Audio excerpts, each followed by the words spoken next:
వర్షాలకు పంట నష్టపోయిన రైతులను ఆదుకుంటామన్నారు కామారెడ్డి జిల్లా జుక్కల్ ఎమ్మెల్యే లక్ష్మీకాంతారావు. నిజాంసాగర్ ప్రాజెక్టుకు భారీగా వరద రావడంతో వెంటనే స్పందించి గేట్లు ఎత్తామని చెప్పారు. ఇక జుక్కల నియోజకవర్గంలో పర్యటించి వరదలకు దెబ్బతిన్న పంటలను పరిశీలించారు ఎమ్మెల్యే లక్ష్మీకాంతారావు. ప్రభుత్వం అండగా ఉంటుందని, రైతులు ఐధైర్యపడొద్దని చెప్పారు.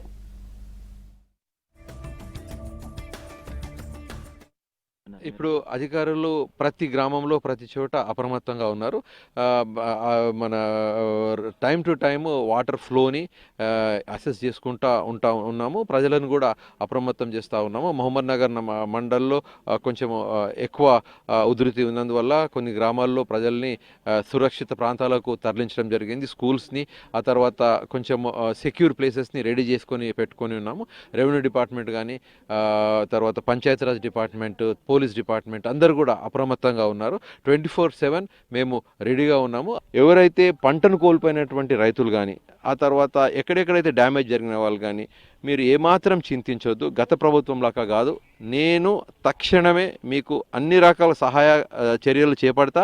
అదేవిధంగా ప్రతి ఒక్కరికి, ఎవరెవరికి అర్హులైనటువంటి ప్రతి ఒక్కరికి కాంపెన్సేషన్ ఇప్పించే బాధ్యత నాది. మీరు సురక్షితంగా ఉన్నారు, సురక్షితంగా ఉండండి. కేవలం నేను మీకు మనవి చేసేది ఏంటంటే, కాల్వల వైపు, ఆ తర్వాత ఏటి వైపు మీరు కావాలని వెళ్ళకండి. కొంచెం దూరంగా ఉండండి, జాగ్రత్తగా ఉండండి. అది ఒక్కటే మీరు చేయండి. మిగిలిన మీ యొక్క బాధ్యత నాది. మీకు ఎట్లాంటి ఇబ్బందులు లేకుండా చూసుకునే బాధ్యత నాది. నేను చూసుకుంటా.